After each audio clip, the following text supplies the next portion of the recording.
Stock, being the basis of all meat soups, and, also, of all the principal sources, is essential to the success of these culinary operations. To know the most complete and economical method of extracting, from a certain quantity of meat, the best possible stock or broth.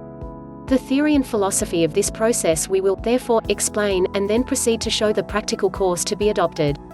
As all meat is principally composed of fibers, fat, gelatin, osmazome, and albumin, it is requisite to know that the fibers are inseparable, constituting almost all that remains of the meat after it has undergone a long boiling.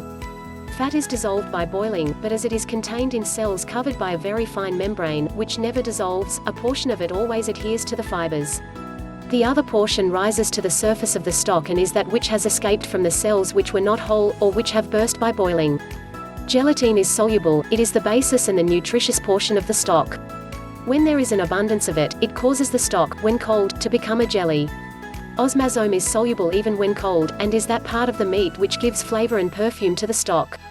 The flesh of old animals contains more osmazome than that of young ones.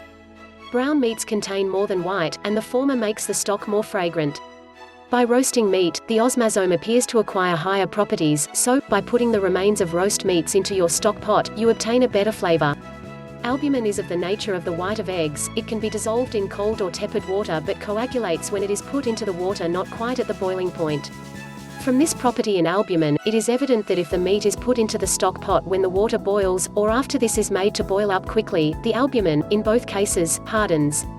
In the first it rises to the surface, in the second it remains in the meat, but in both it prevents the gelatin and osmazome from dissolving, and hence a thin and tasteless stock will be obtained.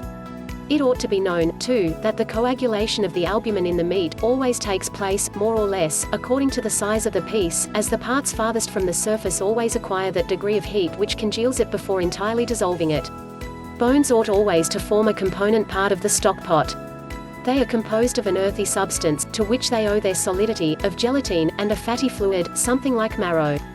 2 ounces of them contain as much gelatin as 1 pound of meat, but in them, this is so incased in the earthy substance, that boiling water can dissolve only the surface of whole bones.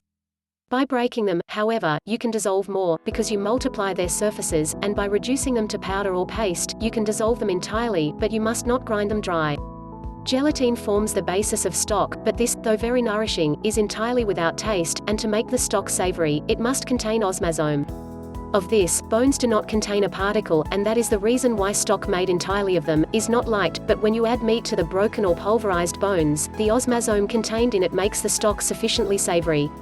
In concluding this part of our subject, the following condensed hints and directions should be attended to in the economy of soup making. Beef makes the best stock.